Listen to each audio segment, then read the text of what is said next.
Hey everybody, welcome back to our world building series here on Dungeon Brew. John and I are going to be talking about population today. This is a topic that I think oftentimes falls outside of our purview if we're creating worlds. Maybe it doesn't always seem as important, but I think it is something that does bring your world to life when you do it right. We've talked about a number of things already on this series, like geography and culture. And I think that this falls within that realm and making sure that however you build your population in your world mirrors those things as well to bring it to life.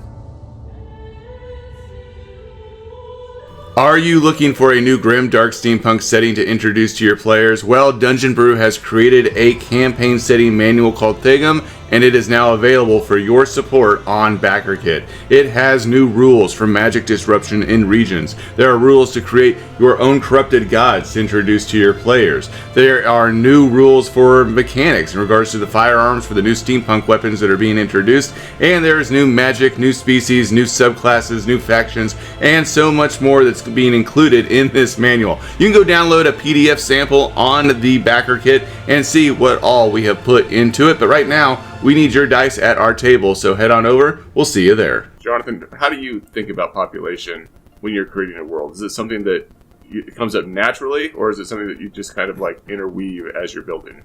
Both, but I think that with the trajectory that we're taking, with the things we've already discussed, such as culture and culture and geography, we're kind of at that point where population becomes an important factor.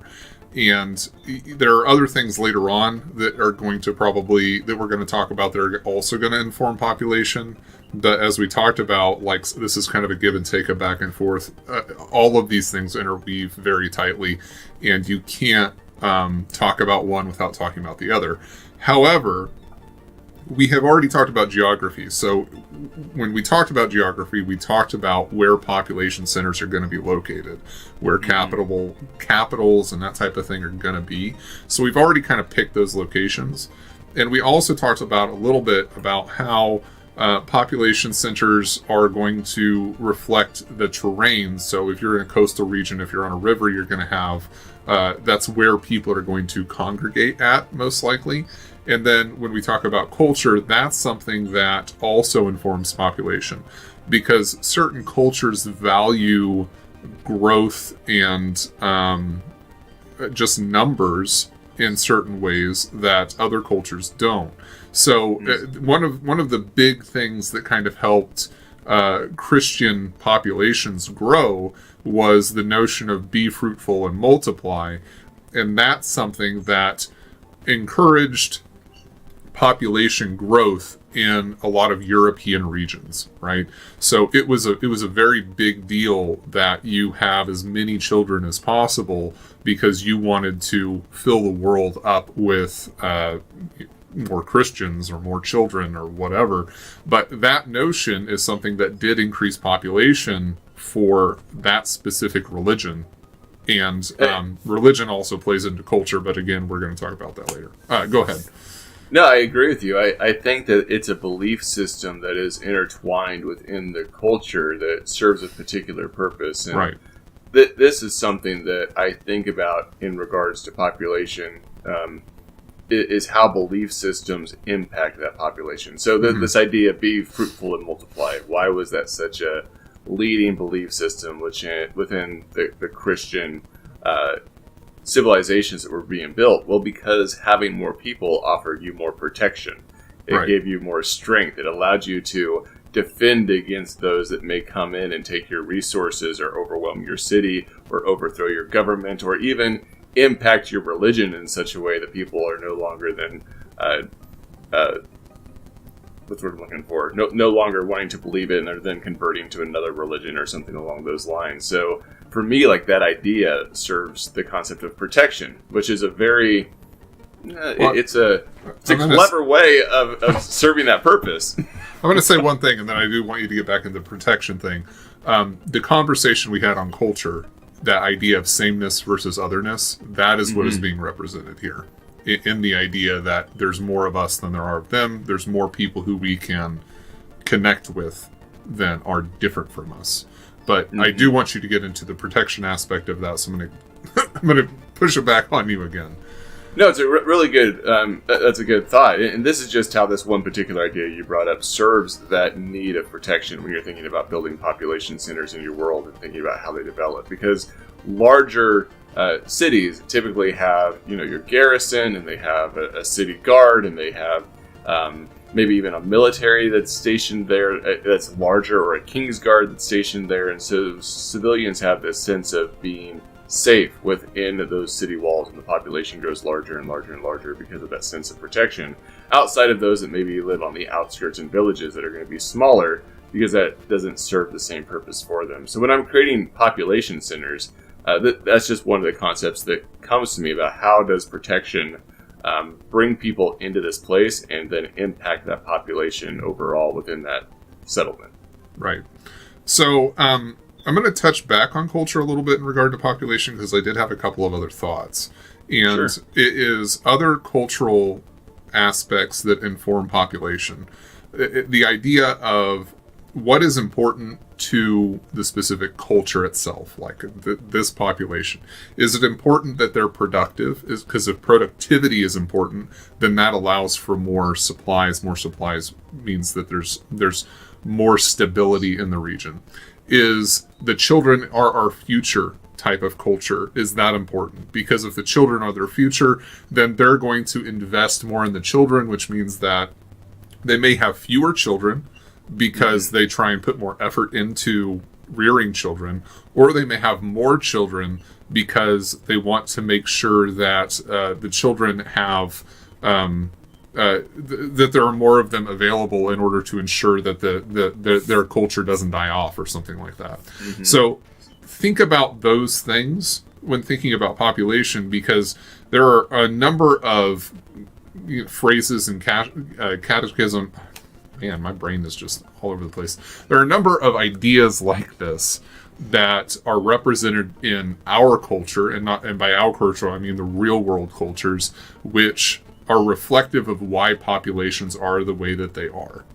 So, on that aspect, I do want the culture aspect, or I want the culture things, since we're revisiting that a little bit, for there to be some credence to it, and people paying attention to why the culture is the way it is and how the culture reflects on the population. The other thing that I think is really important that we haven't touched on is world age. So we're going to talk about time and history and some other things like that. But kind of having a starting point for how old the world is important, because the older the world is, the older a culture is, the more populous it is likely that they are going to be. Yeah, there's a really good example of that. I mean, right. If you're thinking about a really young world, just in comparison, the population of London in 1000 AD was about 10,000 people. If you look at the population of France in like the 14th century, it was 25 million people. Right. And so you have to consider that when you're building your world. And we see this fault oftentimes, not only in like D&D games, but even in fantasy novels and things of a sort, where it just doesn't seem to match what's realistic. Right, and that's the other thing, is generally speaking, we are very much in a fantasy environment. That's what we're talking about. We're talking about D&D, and generally that's reflective of a medieval environment. So if you're not sure how big your population should be, look at historical evidence for the time period you're interested in reflecting. If you're interested in reflecting the Mediterranean at the height of Greek culture, pay attention to what the populations were in those various regions at that time. And I talked about this before. Troy was not a huge city. It was remarkable for the population and the walls that it had, but if you actually look at the historical evidence, this is something that is remarkable for the time, but nowadays we would look at it as being very, very small and kind of meager in reflection of for what we would think it's supposed to be like, based on the stories, based on what Homer tells them to be. So pay attention to that. Are you interested in the realism aspects of this in terms of population? Are you interested in a more fantastical type situation when you're talking about population? Well, and if we're talking about, going back to our Greek theme that we've kind of kept throughout these videos, there's certain things about Greek cities that we know in terms of what their access was to potable water sources, their access to food and vegetation, how they were able to handle waste disposal and things like that within their culture that allowed them to build and grow and expand in the way that they did throughout the Mediterranean. You're not going to necessarily have those same types of population centers in the far north or in the far south of your region or within desert regions where you don't have those resources available to you as much. And so when you're populating your world and deciding where those cities are at, where your different cultures live throughout the world, you're going to want to consider about how feasible it is to build massive cities in locations where the resources just don't match up, unless you have some sort of magical means that you've come up with in order to make that functional. Right, resource rich or resource poor. And the magic thing, which we're going to get into in the next video, is also important. But the notion that magic is allowing for a region to be more resource rich than it would otherwise be is also something that you can look at and consider, which is, an option for anything that we talk about in any video, honestly, is just the hand wave it because magic exists. But you need to be careful about that. You also need to be careful about high population centers in resource poor environments. This is the Mordor problem, which I know that Tolkien buffs will talk about all the reasons why Mordor was able to support that population that it had of orcs, but it is something that superficially is difficult to discern. And the idea that you have a massive population or a massive army that is able to be sustained in what seems to be a very desolate region is something that you need to pay attention to and be careful about. You don't want to have massive cities out in the middle of the desert without some good reason for why they're able to sustain that population. Because generally speaking, they don't have food, they don't have water, they don't have the ability to sustain that. That's why you have cities in Egypt that were so profitable, because they had the rivers that allowed them to sustain massive populations and be very productive. And they built their cities around the rivers despite it being a relatively desolate region outside of those specific environments, which also fits in with that Greek theme because Egypt and that region was definitely a part of the Mediterranean during this period of time. Yeah. There's so much that goes into this. You and I started this video going, hey, can we talk on this for a few minutes? How long would this video take? And as we're going more and more into the conversation and talking about how this is integrated into so many other parts of your culture and your religion and your politics and whatnot, my mind is just running, in terms of how you determine what your cities are, what your towns are, what your villages are, what your hamlets are, how far can those actually go to be manageable by a sovereign or by a baron or somebody who looks over that region in order to maintain the safety of the people within that space? What type of agricultural things are you utilizing? I mean, if we're looking at Europe having the ox-drawn plow as an option, or if they're using a 3-field rotation theory in order to maintain their crops, that means you're going to have more land and more space in order to use different agricultural pieces in order to make it functional. Now, I recognize most DMs don't jump into all of this.